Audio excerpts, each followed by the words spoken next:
क्रांति का महीना अगस्त और 15 अगस्त से पहले ये ऐतिहासिक अवसर हम एक के बाद एक आधुनिक भारत के निर्माण से जुड़ी उपलब्धियों के साक्षी बन रहे हैं। यहां राजधानी दिल्ली में ही कर्तव्य पथ, देश का नया संसद भवन, नया रक्षा भवन, भारत मंडपम, यशोभूमि, शहीदों को समर्पित national war memorial, Netaji Subhash Babu की प्रतिमा और अब ये कर्तव्य भवन, ये केवल कुछ नए भवन और सामान्य इंफ्रास्ट्रक्चर नहीं है।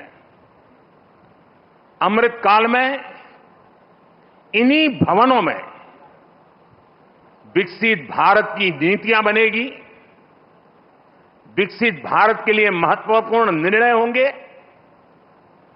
आने वाले दशकों में यहीं से राष्ट्र की दिशा तय होगी। मैं आप सभी को और सभी देशवासियों को कर्तव्य भवन की बहुत बहुत बधाई देता हूं। मैं इसके निर्माण से जुड़े सभी इंजीनियर्स और सभी श्रमिक साथियों का भी आज इस मंच से धन्यवाद करता हूं। साथियों, हमने इस इमारत को बहुत मंथन के बाद कर्तव्य भवन नाम दिया है। कर्तव्य पथ, कर्तव्य भवन, ये नाम हमारे लोकतंत्र की, हमारे संविधान की मूल भावना का उद्घोष करते हैं। गीता में भगवान श्री कृष्ण ने कहा है, न मे पार्थ अस्ति कर्तव्यम त्रिषु लोकेषु किंचन नानवाप्तम अवाप्तव्यम वर्त एव च कर्मणि।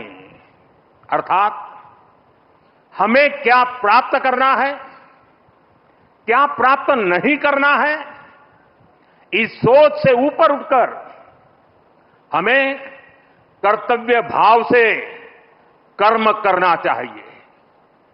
कर्तव्य भारतीय संस्कृति में ये शब्द केवल दायित्व या रिस्पॉन्सिबिलिटी तक सीमित नहीं है।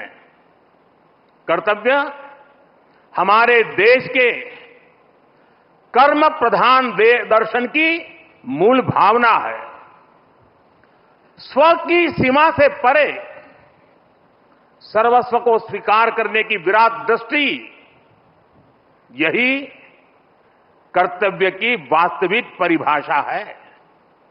और इसलिए कर्तव्य ये सिर्फ इमारत का नाम भर नहीं है, ये करोड़ों देशवासियों के सपनों को साकार करने की तपोभूमि है। कर्तव्य ही आरंभ है, कर्तव्य ही प्रारब्ध है। करुणा और कर्मठता के स्नेह सूत्र में बंधा कर्म, वही तो है कर्तव्य। सपनों का साथ है कर्तव्य, संकल्पों की आस है कर्तव्य, परिश्रम की पराकाष्ठा है कर्तव्य। हर जीवन में ज्योत जला दे, वो इच्छा शक्ति है कर्तव्य। करोड़ों देशवासियों के अधिकारों की रक्षा का आधार है कर्तव्य। मां भारती की प्राण ऊर्जा का ध्वजवाहक है कर्तव्य। नागरिक देवो भव के मंत्र का जाप है कर्तव्य। राष्ट्र के प्रति भक्ति भाव से किया हर कार्य है कर्तव्य।